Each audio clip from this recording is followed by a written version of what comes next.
Hey, check it out, man. This is your boy Ernesto. Once again, we are here at the Uptown Comedy Corner at Urban Atlanta Studios, as a matter of fact. And I got a very good friend of mine in the house today, man. I have got Coach Jones with the College Park Rams. Now, just Coach Jones, I'm gonna tell you the way I met Coach Jones. I was at a tournament over on the north side, and I saw this guy walk in. He had on some Gucci glasses. That's his signature. He always wear them Gucci glasses. So I saw him and his team walking in, and they walked in with like that little swag. So I was like, who is this team right here? And it was like College Park Rams, but they had like 3 or 4 players and another coach, and the smallest guy on the field. There was some guys twice his size, and I was like, who's the fastest? You know me, I'm like, who's the fastest? Everybody was like, I'm fast. The little shortest dude on the field was like, let's go, line it up. About 40 yards and took off. So, hey, Coach, tell how long you been coaching, man? Oh, man, total about, how old are you? You're 12 now? 12, talking to that mic right there, 12. So, about 8 years? About 8 years? Yeah. So, how did you end up in College Park, man? That's where you from, that's where you tell me a little about your background. You don't just get into coaching and just all of a sudden say you're going to go to College Park, so. No, I'm originally from New York. I could tell that. I was going to say New York. What part of New York? I knew that when you walked on the field. I was like, New York in the building, Bronx, Brooklyn, Queens. Murdoch, Queens, baby. Yeah, Queens. How long you been in Atlanta? I've been in Atlanta actually now 20 years. 20 years. Yeah. So you one of them folks that came down here for the weekend, freaking and never go home. You know, the weird thing about it is that's kind of what we knew back then about Atlanta. Freaknik. You know, we used to watch the video in the barbershop. Right. And I was like, man, I gotta go. We gotta go to Atlanta. I gotta see what this is about. And you know, I had a friend and his mother lived down here. We always kind of about 4 of us. And we was doing our thing. You know, about 19 years old when I got here. Oh, okay. And yeah, I don't know. And man, never left. Something about the joy of the peaches down here. You know, I'm gonna tell you something on that though. I'm gonna be honest with you. When I got to Atlanta, okay, it was the first time I seen black people have something. Whoa, that says volumes. And that's what this show is basically about. Yeah. I want to show these kids how you can mesh technology and film and put it together and do something. Like this show started out just trying to do some civic stuff, right? To get people to know that I'm a film guy, right? And but the power of the internet, the power of technology. So I'm hoping that when these kids, not only do they come on these shows or they see us covering these various teams, they also get interested in, hey man, I want to pick up a camera. I can do that if he can do it. So who's this we got with us, man? Tell us about this guy here in the middle, man in the middle. Who is this? Well, you know, it's funny you asked me about coaching. You know, he's 12. Right. He started playing at 6. This is my youngest son, Antoine Jr. Antoine Jones Jr. Antoine Jones Jr. Antoine Jones Jr. What's your Instagram page? Go on and shout that out. You know, we got to get that publicity while you're on here. Instagram page, Chewy Boy 2. Chewy Boy 2. Yeah. So he played football too. What age group he playing in? He's 12. He's 12. He's on that 12 He was out there that day. He was out there that day. Who was them kids that was doing them flips, man? Oh, yeah. If y'all go back, listen, we have a Facebook page, First and 10 Atlanta. We've got an Instagram page, First and 10 Atlanta. I'd like for you guys to go and join that. And we got episodes. We got like 6 episodes of, games that we've covered on 7 on 7. Who are those kids that were flipping, man? Kids that were flipping. One, Mac, Jordan Mac, kid from South Stockbridge, Georgia. South Stockbridge. Yeah, he was. Who's the little light skinned dude? The one that jumped. Man, that dude could do a high jump. He need to be on a high jump team. Yeah. Shout out to my man Jordan Mac. Jordan Mac, if you out there, bro, this dude, hey, this dude do backwards flips, man. He caught a. I'm like, did he put a trampoline or something? And you got it on the First and 10. I got it on the First and 10. Well, you gotta go watch the episode. I think y'all are on episode 2 of the First and 10. But just go to Facebook, First and 10 Atlanta. One word, no numbers. First and 10 Atlanta, and we've got the episodes up there. But a couple of times in that game, they were flipping around. Well, man. you know, it's funny how that started. We were at a tournament. And the first tournament we did as a Supreme team, because my team is College Park Rams. Okay. 12U. Right. We did 7 on 7 this year. Right. And what we did was, so you don't want to switch it up a little bit. Okay. So we called ourselves the Supreme team. Okay. And we were at this tournament, and they seen a kid do a backflip after they won. Right. So they were like, Coach, I can flip. And I was like, look, bro. So they started arguing about who could flip better than Whoa, because they competitive. Right? They're a bunch of competitors. Who could do better flips. Right. So I said, look, I tell you what the hell going on. You score, you do something, I don't care what you do. Do as many flips as you want. Bro, they held me to it. They held you to it because during that game, yeah. I went to that tournament and I know one of them, the first one of your players caught the ball like 3 yards off the line, shook about 2 players. I think y'all were playing North Atlanta Giants, and went down the sidelines with like some. What is that kid running 40 in, man? I don't know. Oh yeah, that's Tay. That's Tay Reed. There's Monte. Monte, what do you think his 40 time is, coach? And I'm being honest. He's deceptively fast.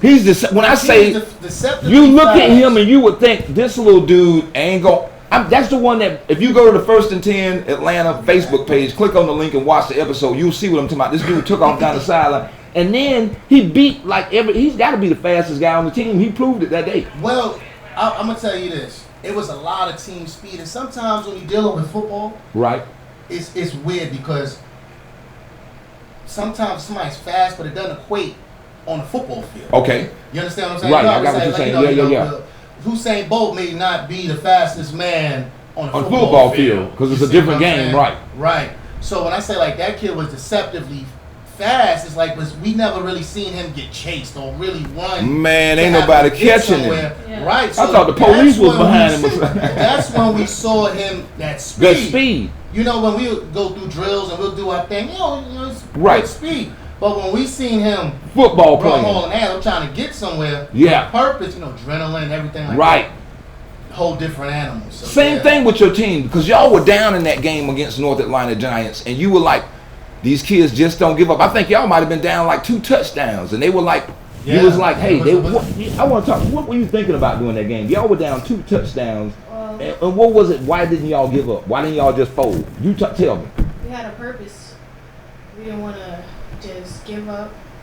We wanted to prove that this is our first year doing 7-on-7, so we wanted to prove a point. We wanted to prove a statement, and we didn't want to just give up as bad because the game would have been over if we just gave up. Yeah, because y'all were down like 2 scores and they were marching and all of a sudden y'all did it. Now, what position do you play on the team? Doing 7-on-7, what were you playing? I was playing wide receiver and linebacker. Linebacker. So you was part of that stop. All them stops when that defense dug in. Yes, sir. Yeah, so doing tackle, you're going to be playing linebacker also? Yes, sir. Oh, what is it about the linebacker position you like? What is it about it? You get to make you like the contact, huh? Yeah, and linebacker, you got to be the leader of the whole defense. So you like that responsibility, huh? Yes, sir. All right, and real mannerable. You notice he say yes, sir. So you can tell that great parenting right there now. That's some good parenting. He say yes, sir. Yeah. Hey, so what grade are you in now? I'm in 6. Going 6. to 7. Going to 7. What's your future dreams? What do you want to do outside of football? What are some of your hobbies? I can play basketball here and there. Rapping. Oh, tell them about your music career. Wait a minute. What about this as well? You ain't letting us all in on this. Let us know. You can spit some beats or something. Yeah, I can spit. You say yeah, I can spit. Before the show go off, we might have to give you 1 or 2. We might have to get some bars. True. Yeah, you say all right. What we need to do? We need to beat or something. What's that? I don't know. But this First and 10 Atlanta, ladies and gentlemen. Make sure you go to the Facebook page, the Instagram page. And we got episodes on YouTube. As a matter of fact, if you're a coach, we'd love to have you on the show. You're a player, we'd love to have you on the show. For all you guys that are listening in, man, thank you for having us. Once again, we got my man Bo Pete Barnes in the building as our engineer. We're at Uptown Comedy Corner, Urban Atlanta Studios, man. Once again, I got Coach in here. Hey, Coach, tell me this. Based on that 7-on-7, what part of the season are you in now? We're in our training and conditioning portion right now. How does that work? How many days are you doing, and because of this hot weather, what are some of the safety precautions you guys have in place? Plenty of water. Plenty of water. H2O. You hear that out there, ladies and gentlemen, coaches? Make sure you hydrate these kids. Parents, make sure your kids are hydrated even prior to going to practice. And that's the biggest thing. By the time you're thirsty, you're already dehydrated. Yeah, you're already dehydrated. That's why I say at home, if you know your child's got practice in the afternoon, start making them hydrate water maybe the night before. You know what I'm saying? If they wet the bed now, don't give them too much, after 9 o'clock. You know what I'm saying? But hydrate them prior to leaving and possibly on their way to practice, have them hydrated. Leave some water at practice, but it's important because the temperatures are going to be really hot this summer. And that's some things that you got to, it's been kids that have you know, unfortunately, it's sad. Passed away due to that. We have to be mindful as coaches, right? To you know, we want to push the kids, right? But you know, you do the small things, like obviously, you know, your practice time is not. What times are your practices? We start at 5 on Sundays. Okay. And 6:30 on weekdays. Okay, on weekdays. And how many practices are you guys allowed to get in right now? Well, it's kind of at your own discretion. Okay. You know, but what y'all put in 2 or 3 times a week? Yeah, about 2 times a week. Now it's 3. Then we'll be in pads. But you know, this is a funny time of year also. Okay, explain that. When you say funny time of year, what do you mean by that? Well, we've been a competitive team since I've been at College Park. Okay. Been at College Park since 4th year. Okay, this is your 4th year in College Park. 4th year at College Park. Came in 9th year. Okay. We won. You know, my hashtag is Mr. Blue Smoke. I know, Mr. Blue Smoke. Okay. This is when it's that it's a sense of branding in a way. Okay. So you got to pretty much, you say branding, so you like protecting that brand. I can tell the way y'all play. Right. You like that swagger. You want it. You want the smoke. Right. Oh yeah. You gotta have the smoke. Always. He say always. Even all the players, that's they believe. Bring it. Bring it. And I got a good group. I got a good core group of kids. How do you find those kids, or how do you run across them? Is it ones that go from 9U, like you say, from 9U all the way up to 12U, or is it that you go out and recruit kids? Are kids wanting to come to your program? You always recruiting. That was part of the 7-on-7. Okay. That we were doing. A lot of it was recruiting. The funny thing about it though is, the older you get, sometimes every year, you know, you're gonna have kids that come, you're gonna have kids that leave. Right. You know, you're gonna have your core kids, you know, being in, you know, your 8 to 10 kids that won't, you know, we had speaking on that, we had a topic last week. There was a coach that was with a team. Say, for instance, like you have some of your coaches that are with you, and I'll let you name those coaches in a few minutes. But there was a coach at another team who left that team and went and took players to another team. What do you feel about that? I mean, it's the nature of the business. Okay. You know, and it's weird to say it like that. So you possibly could be training a kid to go somewhere. That's the hardest part. That is the hardest part. You say that's the hardest part. Is it like, what's that feeling like, losing a child? Because maybe if you went and picked them up for practice, you bought them meals, you bought them cleats, you know. Go ahead. I want to hear your perspective because you're a kid. What is it like when you have a friend? Now, this is something that maybe a perspective that he can have. Yeah, a child. No, and from this term, and you know, this is just me giving you a little bit. He has to share his dad. Okay. You understand what I'm saying? He shares his dad. With all other players. With all these other players. When it's not just he goes straight home. We drop these kids off. Right. Before he gets home.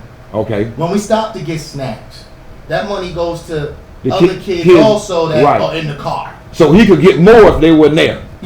So I got what you. So from your perspective, let me ask it. How do you feel about that? Once your dad is y'all done went and picked up some of these players, and then they decide to leave, and you know some of the time that your dad has sacrificed from being totally with you, or some of those trips when you could have got maybe more than what you've gotten, but you cut back so you could share. How do you feel about that when they leave? Well, it kind of feels, it's hard to explain because we've been through a lot with the kids. Okay. And it's really hard to see another kid that we've been with, fed, take to practice on another team. Then we gotta go against them. But it's really kind of. It's like you're losing a friend. Yeah. Okay.